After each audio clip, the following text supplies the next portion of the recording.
ప్రకాశం జిల్లా పొదిలిలో శుక్రవారం సాయంత్రం షేక్ మునీర్ బాషా తన తల్లి షేక్ ఖమరునిసా బేగం మీడియా సమావేశం ఏర్పాటు చేసి పొదిలి పట్టణ టీడీపీ అధ్యక్షుడు ముల్లా ఖుద్దూస్ వారి పిల్లలు వారి వర్గం కలిసి తమ మీద దాడి చేశారని, ముల్లా ఖుద్దూస్ వాళ్ళ పిల్లల నుండి వారి వర్గం నుండి తమకు ప్రాణహాని ఉందని, అకారణంగా తమపై దాడులు చేస్తూ చంపుతామని బెదిరింపులకు పాల్పడుతున్నారని షేక్ మునీర్ బాషా తన తల్లి ఖమరునిసా బేగం పలు ఆరోపణలు చేశారు. ఈ వార్తలపై స్పందించిన పట్టణ టీడీపీ అధ్యక్షుడు ముల్లా ఖుద్దూస్ శనివారం సాయంత్రం మీడియా సమావేశం ఏర్పాటు చేసి నిన్న తమపై షేక్ మునీర్ బాషా వారి తల్లి షేక్ ఖమరునిసా బేగం చేసిన ఆరోపణలు అవాస్తవమని, తాము తమ కుటుంబం చేతనైన కాడికి అందరికీ మేలు చేస్తాం కానీ ఎవరికి హాని చేయమని, షేక్ మునీర్ బాషా వారి వర్గం వాళ్ళు తమ వారిపై చేసిన దాడులను వీడియో ఫోటోలు రూపంలో చూపిస్తూ ఆరోపణలను ఖండించారు. అంతేకాకుండా షేక్ మునీర్ బాషా అధిక వడ్డీలకు డబ్బులు ఇచ్చి దౌర్జన్యంగా లక్షల రూపాయలు వసూలు చేస్తున్నాడని పలువురు ఆరోపణలు చేశారు. సార్, నా పేరు మునీర్ బాషా సార్. ఇక్కడ మా పొద్దు సార్ రీసెంట్గా మొన్న మంగళవారం మధ్యాహ్నం 3:15 ఆ టైంలో నేను ఎన్జిఎస్ కాలనీ దగ్గర ఒక పర్సన్ కోసం వెయిట్ చేస్తుంటే వీళ్ళు 10 మంది ముల్లా ఖుద్దూస్ మన పొదిలి పట్టణానికి టౌన్ ప్రెసిడెంట్గా ఉన్న వాళ్ళ అన్న కొడుకులు, వాళ్ళ అబ్బాయిలు, వాళ్ళ బావమర్ది కొడుకులు, చెల్లెల కొడుకులు అంతా వాళ్ళ కుటుంబ సభ్యులు అందరూ కలిసి దగ్గర వాళ్ళ స్నేహితులు మళ్ళీ దగ్గర ఒక 15 మంది వచ్చి నా మీద అసలు నన్ను కొట్టి, కర్రలతో కొట్టి, చేతులతో గుండెల మీద ఇక్కడ కొట్టేసి కింద పడేసి, 2 చేతులతో తీసి కింద పడేసి మొత్తం చేసి చాలా చేశారు. గుండెల మీద కాలేసి తొక్కి నీకు దిక్కున్న చోట అని చెప్పి కూడా నేనేం చేశాను, ఇంకా డైరెక్ట్గా అంతకుముందు నేను పోలీస్ స్టేషన్కి వెళ్ళాను. ఎందుకు వెళ్ళానంటే పోలీస్ స్టేషన్కి ఈ అబ్బాయిని కొట్టారు సార్, రహీం అనే అబ్బాయిని. వీళ్ళు ఆ రోజు వాయిదాకు వెళ్ళొచ్చారు, కోర్టు వాయిదాకు వెళ్ళొచ్చారు. ఆ కోర్టు వాయిదాకు వెళ్ళొచ్చి ఆ చర్చి దగ్గర నుంచి, ఇక్కడ చర్చ్ ఉంది, ఆ చర్చి దగ్గర నుంచి ఈ అబ్బాయిని వెంబడించి కొడితే పోలీస్ స్టేషన్కి తీసుకెళ్లాను. 2:30 ప్రాంతంలో, 2:45 కావాలంటే సీసీ ఫుటేజ్ కూడా చూసుకోండి. 2:45 ప్రాంతంలో మధ్యాహ్నం ఈ అబ్బాయిని తీసుకెళ్తే కానిస్టేబుల్ అన్న ఉండి సాయంత్రం ఎస్ఐ గారు 5:30కు వస్తారు అని చెప్తే నేను ఈ అబ్బాయిని ఇంటి దగ్గర డ్రాప్ చేసి ఒక పెద్ద మనిషి సమక్షంలో మాట్లాడితే గొడవలు ఉండవని, ఆ గొడవలు ఆపడానికి నేను ఒక పెద్ద మనిషి కోసం వెయిట్ చేస్తుంటే వీళ్ళందరూ వచ్చి నా మీద అటాక్ చేసి నువ్వే అసలు ఈ గొడవలు ఇలా చేస్తున్నావు అని చెప్పి నా మీద తిరగబడి నన్ను కొట్టి అసలు నిజంగా చిత్రహింసలు చేశారు. ఇంకా ఎలాగో ఎస్ఐ గారు అవైలబుల్ లేదని నేను డైరెక్ట్గా కోర్టుకు వెళ్ళాను. కోర్టుకు వెళ్తే నా దెబ్బలు వచ్చేసి జడ్జి మేడం ఏమైంది అంటే వీళ్ళందరూ నన్ను కొట్టారు మేడం, ఇలా జరిగింది అని చెప్పాను మొత్తం. చెప్తే సరే మీరు కోర్టులో కేసు పెట్టండి, అది అంటే కేసు పెట్టినా జరగదు మేడం అని చెప్పాను. నేను కానిస్టేబుల్ని ఇచ్చి పంపుతాను, మీరు హాస్పిటల్కి వెళ్ళండి, కేసు కూడా తీసుకుంటారని చెప్పి వెళ్ళారు. ఇంకా ఆ రోజు వెళ్ళారు. ఎస్ఐ గారు ఆ రోజు మంగళవారం నుంచి అవైలబుల్లో లేరు, ఈరోజు సాయంత్రం పిలుస్తా అని చెప్పారు. కానీ పిలిచే లోపలే మొన్న మొహరం పండుగ అంటే మంగళవారం రోజు ఇన్సిడెంట్ జరిగితే బుధవారం సాయంత్రం మొహరం పండుగ అని పీళ్ళు చూడడానికి వెళ్తే వాళ్ళు బెదిరింపులు, నిన్ను చంపుతాము, నిన్ను కొడతాము, నిన్ను ఎలాగైనా చిత్రహింసలు చేస్తామని బెదిరిస్తూనే ఉన్నారు సార్. ఆ బెదిరింపులుగా రాను భయం పెరిగిపోతుంది. నిన్న అలా బయటకు వెళ్తే ఇంకా వినుకొండ తరహాలో రేపు నీ మటు ఇంకా హైలైట్గా ఉంటుందని చాలా రకాలుగా బెదిరిస్తారు. పిల్లలు ఇద్దరు 2 బండ్లు వేసుకుని వచ్చారు సార్ మా ఇంటికాడికి. ఓయ్ నేను అక్కడే నిలబడి ఉన్నా, ఎక్కడున్నావు, బయటికి రా, ఎవరిని రా, బయటికి రమ్మంది, ఎవరు మీరు అని నేను అక్కడి నుంచి అరిసా.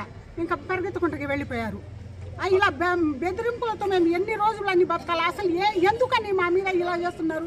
మా పిల్లడు ఏం తప్పు చేశాడు? ఏం చేసినా మేము ఏం చెప్తే అదే చేయాలా? మీరు ఎందుకు చేస్తాము? వీళ్ళ సొమ్ములు ఏమైనా తింటున్నామా? పెద్దరికం అంటే పెద్దరికం జరిపించుకోండి, ఎవరు కాదన్న మంచితనం మీద మీకు ఇంకా బాగా మంచి పెడతారు. మంచి రాజకీయం ఉంటే చేసుకోవాలి సార్. మంచి రాజకీయం, ఆయన రాజకీయ అధికారం ఉందని రకరకాలుగా ఈ పిల్లల్ని వదిలేశారు. ఇంతమంది టీడీపీ వాళ్ళందరూ ఉన్నారు సార్, మాకు తెలిసిన టీడీపీ నాయకులు ఇంతమంది ఉన్నారు. చిన్నబాబు అన్న, పెద్దబాబు అన్న, రసూల్ అన్న, ఇంకా చాలా మంది ఉన్నారు. వీళ్ళు ఎవరు కాదు, ఈ ఓన్లీ ఖుద్దూస్ వర్గం వాళ్ళే ఎందుకు ఇలా చేస్తారు నాకని కాదు సార్. ప్రతి ఒక్కరికి కావాలంటే మీరు ఊరు మొత్తం విచారించుకోండి సార్. నేను అబద్ధం చెప్పినా ఊరు మొత్తం విచారించుకోండి. వాళ్ళు ఇళ్ల మీదకి వెళ్ళడం కొట్టడం, వాళ్ళ మాట వినాలంట. ఖుద్దూస్ తర్వాత వాళ్ళ కొడుకులే మళ్ళీ పొదిలిని రూల్ చేయాలంట. ఏ ప్రభుత్వం అధికారంలోకి వచ్చినా, అది కాంగ్రెస్ అధికారంలోకి వచ్చినా, వైసీపీ వచ్చినా, టీడీపీ వచ్చినా, జనసేన వచ్చినా, ఏ ప్రభుత్వం అధికారంలోకి వచ్చినా వీళ్ళే రూల్ చేయాలంట పొదిలి మొత్తానికి. అది ఎలా అవుతుందో నాకు అర్థం కావట్లేదు. సరే రూల్ చేసుకోండి, మా మీద దౌర్జన్యంగా కొట్టడం ఎందుకు? మీరు ఏం చేస్తుంటారు జాబ్? సార్ నేను ఎంబీఏ అయిపోయింది సార్, జాబ్ లేక ఖాళీగానే ఉన్నాను, ఇంకా ఇక్కడే ఉన్నాను సార్. మీకు వాళ్ళకి ఏమన్నా బంధుత్వం రీజన్ చెప్పట్లేదు కదా, మీరు కొట్టింది చెప్తున్నారు కానీ ఏం లేదు సార్, వాళ్ళకి ఒకటి ఎవ్వరు నలుగురు వాళ్ళ సైడ్ ఉండకూడదు, వాళ్ళ ముందు తలదించి ఉండాలి. మేము వస్తుంటే మీరు తలదించుకొని ఉండాలి. ఎవరు సరే మేమే రూల్ చేయాలి, మేమే కొట్టాలి, మేమే సమస్య పరిష్కరించాలి. వాళ్ళు మాకు ఎంతో మంచిగా చూస్తారు సార్. ఈ కేవలము మా పిల్లల కోసం ఎందుకు వాళ్ళు చెప్పినట్టు ఈ పిల్లడు కొట్టాడని, ఈ పిల్లడు పోయాడని. నిజంగా సార్ ఈ అబ్బాయి ఓపెన్ గా చెప్తున్నా సార్, ఈ అబ్బాయి కాదు, ఇంకొక పండ్లు అమ్ముకునే అబ్బాయి దగ్గరికి వెళ్ళి వాళ్ళ దగ్గర కస్టమర్స్ వస్తారు కదా పండ్లు కొనడానికి, వాళ్ళు మీ దగ్గర ఉండి వాళ్ళ నెంబర్స్ తీసుకోండి. ఆడవాళ్ళ నెంబర్స్ తీసుకోవడం ఏంటి సార్, అక్కడ వాళ్ళ ఆడవాళ్ళ నెంబర్ బెదిరిస్తే ఇది తప్పు అని చెప్పా అని అప్పటి నుంచి కక్ష కట్టారు సార్. ఒక మాటలో చెప్పాలంటే కక్ష కట్టారు. నన్ను అన్నోళ్ళతో తిరుగుతా అని కొట్టడానికి వచ్చారు. ఫస్ట్ నిన్ను ఎందుకు కొట్టారు చెప్పు. ఫస్ట్ నాకు కావాలని ఎక్కడ కనపడితే బెదిరించడము, ఎక్కడ అంటే నిన్ను కొడతాము, నిన్ను బెల్లం బాజీని కిడ్నాప్ చేసి ఎలా అంటే అలా కొడతాము, చంపేస్తాము అని చెప్పారు. ఒక పిల్లోడు, ఆ పిల్లోడు కూడా పేరు తెలీదు, ఆ పిల్లోడు చెప్పాడంట. అడిగేసరికి వాళ్ళు అప్పటి నుంచి నాకు ఎంబడిపడి కొట్టడము చేస్తున్నారు. ఎవరు కొడుతున్నారు? వాళ్ళ పిల్లలు, కుద్దుస్ వాళ్ళ పిల్లలు తిరగడం, కొట్టడము, ఎక్కడంటే అక్కడ చేస్తున్నారు. నాకు చిన్న దెబ్బ తగిలినా సరే సార్, నిజంగా కొట్టిన దెబ్బకి ఇప్పటికీ గుండె దగ్గర పెయిన్ గానే ఉంది. ఇంకా నేను ఆ చెస్ట్ ఎక్స్రే అంత వరకు వెళ్ళలేదు. బై మిస్టేక్ ఏదైనా ఉంటే వాళ్ళు కొట్టిన దానికే, నాకేం జరిగినా వాళ్ళదే సార్. నా కుటుంబం మీద రివెంజ్ తీర్చుకుంటున్నారంట సార్ ఖచ్చితంగా. అంటే ఈ అబ్బాయిని కొట్టితే లాస్ట్ టైం సాక్ష్యం చెప్పానంట, ఎస్పీ ఆఫీస్ దగ్గరికి, డిఎస్పీ ఆఫీస్ దగ్గర నువ్వు పంపించావని నన్ను కొట్టారు. ఏదైనా సరే వాళ్ళు తప్పు చేయకుండా మేము ఎందుకు వెళ్తాము? నేను ఇదేం చెప్పా, ఆ పిల్లలు అన్నా ఇలా జరుగుతుంది, ఎస్పీ ఆఫీస్కి వెళ్ళంటారా అన్నాడు. అది తప్ప వాళ్ళందరూ మంచి వాళ్ళే సార్, కేవలం వీళ్ళ వర్గమే సార్, వీళ్ళ వర్గమే ఇలా చేస్తుంది. రౌడీ రాజ్యం చేస్తారు సార్, గూండా రాజ్యం చేస్తారు. 2 years అప్పటి నుంచేనా వాళ్ళు మీ మీద కోపం పెట్టుకున్నారు? 23 మార్చ్ అది మనసులో ఉంది. లేదు సార్, 2022 నుంచి సార్ బక్రీద్ పండుగ రోజు పిల్లల్ని కొట్టారు. చెప్పా కదా, ఒక ఫోన్ నెంబర్ అన్నెసరీ నెంబర్స్ అడుగుతున్నారని. వాళ్ళ మిస్బిహేవియర్స్ మొత్తం వాళ్ళవే సార్. వీళ్ళు మా సైడ్, ఈ సైడ్ పిల్లల్లో ఒకటి తాగుడు అలవాటు కానీ, తిరుగుడు అలవాటు కానీ ఎవరికి లేదు సార్. చాలా మంచి వాళ్ళు. వాళ్ళ వల్ల నిజంగా యూత్ మొత్తం చెడిపోతుంది సార్. వాళ్ళ వల్ల ఖచ్చితంగా యూత్ చెడిపోతుంది. మాట ఏం లేదు, కేవలం నా కొడుకు ఈ మాట చెప్పాడని ఎస్పీ ఆఫీస్కి నువ్వు వెళ్ళమనటం ఏంది అంటే ఏం తప్ప, వెళ్ళమంటే ఏం తప్ప? ఎస్పీ ఇక్కడ కాలేజీ ఎస్పీ ఆఫీస్కి వెళ్ళమన్నాము. ఇప్పుడు నేను కూడా వెళ్తా. నేను కొంతమందికి డబ్బులు ఇచ్చి ఉంటే, అప్పుగా తెచ్చి ఉంటే, ఆ అప్పు కూడా ఇవ్వద్దు వాడికి అని నా మీద అక్రమ కేసు పెట్టారు. అంటే మొన్న మంగళవారం రోజు నన్ను కొట్టి నేను జడ్జి మేడం దగ్గరికి వెళ్ళి వచ్చేసరికి, ఇది ఖచ్చితంగా మీరు న్యాయం చేయండి సార్, నేను జడ్జి మేడం దగ్గరికి వెళ్ళి వచ్చేసరికి, పోలీస్ స్టేషన్కి వెళ్ళేసరికి ఇద్దరిని నించోబెట్టారు. వాళ్ళిద్దరు నాకు డబ్బులు ఇవ్వాలి. వాళ్ళ అమ్మ చేత ఒకటి తీసుకొచ్చి మీరు అక్రమ కేసు పెట్టండి ఆ అబ్బాయికి. వాళ్ళ ఇంటికి వెళ్ళానంట, వాళ్ళ అమ్మ చేతులు ఇలా నులిమానంట, ఆమెను కొట్టానంట, ఇలా మొత్తం చేశారు సార్. ఆ అబ్బాయికి డబ్బులు ఇవ్వద్దని ఖచ్చితంగా చెప్తారు. ఆ అబ్బాయి చెప్పాడు, ఎవరైతే నా దగ్గర అప్పు తీసుకున్నాడో అన్న నీకు వాళ్ళు డబ్బులు ఇవ్వద్దని చెప్పారన్నా, నీకు మేము హెల్ప్ చేస్తాము, ఆ అబ్బాయికి డబ్బులు ఇవ్వద్దని ఆ అబ్బాయి చెప్పాడు. సార్ వాళ్ళ అమ్మని నేను కొట్టే పని అయితే మీరు పోలీస్ స్టేషన్లో సీసీ ఫుటేజ్ చూసుకోండి. ఆ అబ్బాయి నాతో ఎందుకు నవ్వుతూ మాట్లాడాడు, అరగంట నవ్వుతూ మాట్లాడాడు. సీసీ ఫుటేజ్ చెక్ చేసుకోండి. అందరికీ నమస్కారం. నిన్న మా మీద వచ్చిన ఆరోపణలన్నీ మా విలేకరులు మీడియా ద్వారా మేము ఖండించేదానికి మేము మాట్లాడుతున్నాం. విషయం ఏంటంటే, మాకు మన కందుల నారెడ్డి గారు నాకు టౌన్ ప్రెసిడెంట్గా ఉన్నతమైన గౌరవం మాకు ఇచ్చారు. ఇచ్చిన తర్వాత మేము తెలుగుదేశం పార్టీలో మంచిగా ప్రజలతో మమకారంతో మేము ముందుకెళ్తున్నాం. అలానే గత ఎలక్షన్లో మేము పార్టీ గెలవటం జరిగింది. మేము ప్రజలకి అందరికీ మేలు చేసే పనిలో నిన్న జరిగిన విషయంలో నా మీద ఆరోపణ చేశారు. ఆరోపణలు అనేది ఏంటంటే, ఇప్పుడు మొన్న జరిగిన ఏదో చిన్న విషయంలో వాళ్ళ పిల్లలు ప్రతి మనుషుల్ని డబ్బులు రూపంతో ఇచ్చి బెట్టింగ్లు ఆడిచ్చి వాళ్ళని కొట్టి హింసించడం జరుగుతుంది. ఎవరైనా ఎక్కడైనా లోపరిచి కొద్దిగా ఉన్న మనుషుల్ని వాళ్ళ స్థలాలు ఆక్యుపేషన్ చేసుకోవటం, వాళ్ళ బెదిరించడం, కొట్టడం జరుగుతుంది.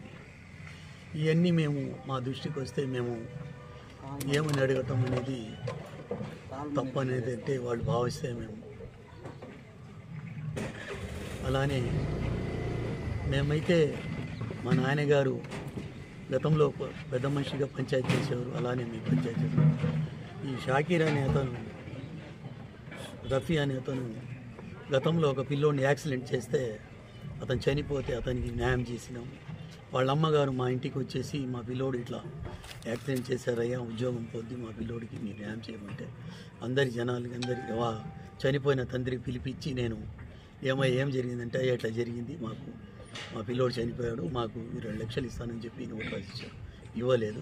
మేము డబ్బులు అడిగితే నీ దిక్కు నోటు చేసుకోపో, లేకపోతే నేను కూడా చంపుతామని చెప్తే నేను వాళ్ళ పిలిపించి మళ్ళీ మాట్లాడి వాళ్ళ ద్వారా వాళ్ళకి డబ్బులు ఇప్పించి ఆ పిల్లోడికి న్యాయం చేసినాం. మేము ప్రతి వాడికి న్యాయం చేసేదానికే ముందు ఉంటాంలే కానీ అన్యాయం చేసేదానికి ముందు ఉంటాం. నా మీద పెద్దబాబు, చిన్నబాబు, హయ్యం గారు అన్నారు, మరి మా దగ్గరికి వచ్చి మీరు న్యాయం ఎందుకు అడిగారు, మా ద్వారా ఎందుకు న్యాయం పొందారు, మీ పిల్లోడికి మేము చేసినాం కదా. కాబట్టి మా మీద వచ్చిన ఆరోపణలు ప్రజలు చెప్తున్నాం. మేము ప్రజల కోసమే జీవిస్తాం. మా పార్టీ, మా సిద్ధాంతం, మా కందుల నారెడ్డి గారు సారథ్యంలో మేము నడిచేదానికి ముందుండి ప్రజలకు మేలు చేస్తామని చెప్పేసి మేము కోరుకుంటున్నాం. నిన్న జరిగిన ప్రెస్ మీట్లో ముల్లా నీలిమా అనే అతను, ఆమె షేక్ బాజీ వాళ్ళ వైఫ్, ఆమె మా కుటుంబం మీద చేసిన ప్రతి ఒక్క ఆరోపణని మేము తీవ్రంగా ఖండిస్తున్నాము.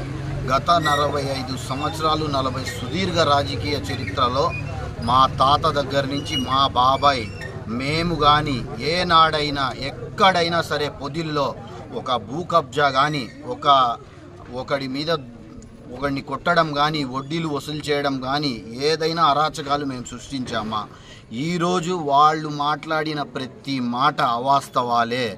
వాళ్ళ దగ్గర ఏ ఆధారాలు ఉంటే మీ ముందు పెట్టాలని మేము మీ అందరినీ కోరుతున్నాను. వాళ్ళందరూ మా నాయకుడు గురించి, మా బాబాయ్ గురించి వ్యక్తిగతంగా మాట్లాడారు. మేం వ్యక్తిగతంగా పోవాలి అంటే వాళ్ళ మునీర్, ఈ ఖమ్రూన్ అనే ఆమెకి 3 సంతానం, 3 బిడ్డలు, 1 ఆడపిల్ల. అతని పెద్దన్న ఒక మర్డర్ కేసులో ఇన్వాల్వ్ అయి ఉన్నాడు. వాళ్ళ రెండో అతను మునీరు, వాడు వడ్డీలిచ్చి పేకాట దగ్గర ఏడాడ డబ్బులు ఇచ్చాడో వాడు కూర్చొని డబ్బులు అధిక వడ్డీ వసూలు చేసి ఒక సైకోలాగా మారి మా మీద ఆరోపణలు చేస్తున్నారు ఈరోజు ఆ మునీర్ అదే అతను. తర్వాత ఈ షాకీర్ అనే అతను ఒక కానిస్టేబుల్ లాగా, నేనేదో పెద్ద కానిస్టేబుల్, వాడు సెక్యూరిటీ గార్డ్ ఆర్టీసీలో పొదిలిలో. వైసీపీ నాయకుల అండదండలు చూసి ఒక వైసీపీ నాయకురాలు ఆమె మహబూబ్ బాషా అలియాస్ గీడబ్బా, వీళ్ళిద్దరు ప్రోద్బలంతో, వైసీపీ నాయకుల ప్రోద్బలంతో షాకీరు, రఫీ, మునీర్, ఈ గౌస్ వీళ్ళందరూ మా మీద ఫాల్స్ ఎలిగేషన్ చేస్తున్నారు. మంగళవారం జరిగిన పీర్ల పండగ రోజు మాకు ఇంటెలిజెన్స్ వాళ్ళు ఫోన్ చేసి మీరు దయచేసి రోడ్డు మీదకి రావాకండి, మమ్మల్ని ఆపినారు. మేము గవర్నమెంట్లో ఉండి కూడా మేము మా బాబాయ్ అరే ఊర్లో పెద్ద పండగ, అది మాకు బ్యాడ్ నేమ్ వచ్చిద్ది, మేము పోయి అట్లాంటి ఏమైనా చిన్న సంఘటనలు జరిగితే మా మీద బ్యాడ్ నేమ్ వచ్చిద్ది అని చెప్పి మా బాబాయ్ చెప్పడం వల్ల మేము ఎంతో ఇష్టంగా చేసుకునే పండగ, అందరు పిల్లలందరూ జాలీగా చేసుకునే పండగ మేము మా బాబాయ్ యొక్క మాటతో ఆగిపోయాము. అదే రాద్ధాంతం సృష్టించాలి, అదే అరాచకాలు సృష్టించాలి అని మేము ఆ రోజు అనుకొని ఉంటే మేము వాళ్ళలాగే రోడ్డు మీదకి వెళ్ళుంటే ఎంత ఇది జరిగేది, ఎంత నష్టం జరిగేది. దొద్దురా ఇది పండగ అని చెప్పి మా బాబాయ్ ఆపడం వల్ల మేము రోడ్డు మీద పోలేదు. వాళ్ళందరూ రాడ్లు ఎక్కడ పెట్టారు, 2-3 కత్తులు తీసుకొని 15 బండ్లు 2 ఆటోలు వేసుకొని పడమటిపాలెం నుండి నవామిట్ట ఎన్జిఓ కాలనీ నుంచి అడ్రోడ్ వెళ్ళారు. అడ్రోడ్ వెళ్ళి అక్కడ ఒక ఒక టీ షాప్లో కూర్చొని టీ తాగి వీళ్ళ ఇంటి దగ్గరికి వెళ్ళారు, బాలయ్య హాస్పిటల్ వాళ్ళ ఇంటి దగ్గరికి. ప్రతి పోలీసోడికి ఈ విషయం తెలుసు. ఇంటెలిజెన్స్ వాళ్ళు మాకు చెప్పడం ఏంది? ఎస్ఐ గారు ఏం చేస్తున్నారు? ఎస్ఐ గారు మాగాగమని చెప్పి ఆయన చేసేది ఏంది? వాళ్ళందరినీ ఆపాలి, కానీ మమ్మల్ని ఆపి వాళ్ళందరినీ రోడ్డు ఎక్కించారు. ఈ వైసీపీ నాయకుళ్ళు మా నాయకుడి మీద చేసిన ఆరోపణలు మేము తీవ్రంగా ఖండిస్తున్నాము. మేము ఓట్లేసాము Narayana Reddy sir should take action. In what basis should Narayana Reddy sir should take action? Neelima అతను వైఎస్ఆర్సీపీ ఇదో బాజీ వైఫ్ నిండా మాట్లాడింది. ఈమె ఎవరికి ఓటేసింది? ఈమె తిరిగింది ఎవరితో? చైతన్య గారి భార్యతో, అన్న చైతన్య గారి భార్యతో తిరిగింది. ఈమె ఎవరు? అన్న చైతన్య గారి భార్యతో. ఇదో బాజీ అనే అతను, ఈ మునీర్ అతని వెనకాల ఉన్నది ఈ బాజీ అనే అతను. వీళ్ళు వైసీపీ అండదందో మునీరు. ఈ మునీర్ అతను వీడు పెద్ద సైకో.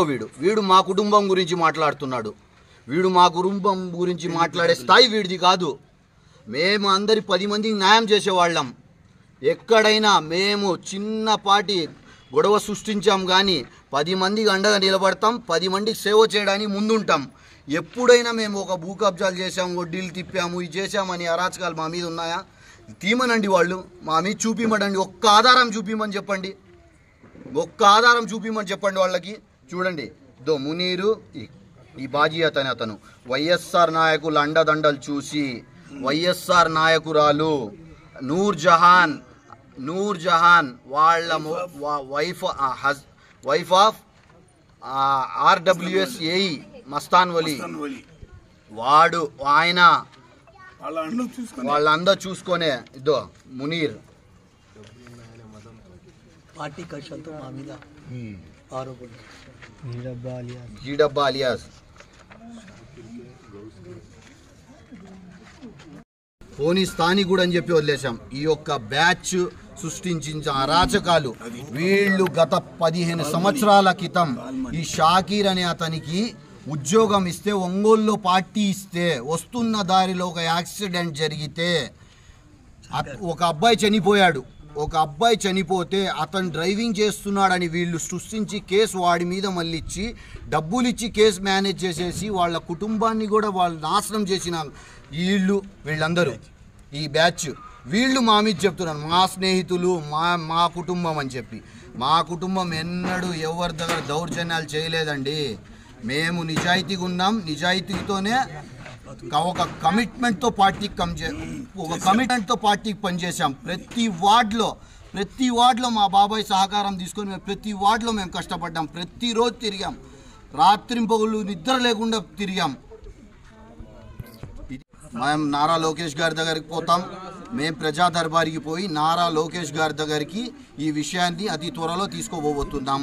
తదుపరి న్యాయం డిఎస్పీ కానీ, ఎస్ఐ కానీ, సిఐ కానీ వాళ్ళ మీద చర్యలు తీసుకోకపోతే సోమవారం పొద్దున్న ఎస్పీ గారి దగ్గరికి పోయి మేము ఒక రిప్రజెంటేషన్ ఇస్తాము. అలాగే హోమ్ మినిస్టర్ అయిన వంగల్పూడి అనిత గారికి ఈ మొత్తం జరిగిన సంఘటన మీద వీళ్ళు గత ప్రభుత్వంలో మా మీద పెట్టిన కేసులు, మా తమ్ముడి మీద వీళ్ళు పెట్టారు కేసు, మా తమ్ముడు పేర్లు కూడా ఆమె తీసుకొని మాట్లాడింది నిన్న. మేము దాని మీద హోమ్ మినిస్టర్కి కలుస్తాం, నారా లోకేష్ గారికి కలుస్తాం, కావాలి అంటే నారా చంద్రబాబు నాయుడు గారి కూడా మేము కలిసి మన రిప్రజెంటేషన్ ఇస్తాం. మాకు కానీ న్యాయం జరగకపోతే మేము ఖండిస్తున్నాం. వాళ్ళు మాట్లాడిన ప్రతి మాట మేము ఖండిస్తున్నాం.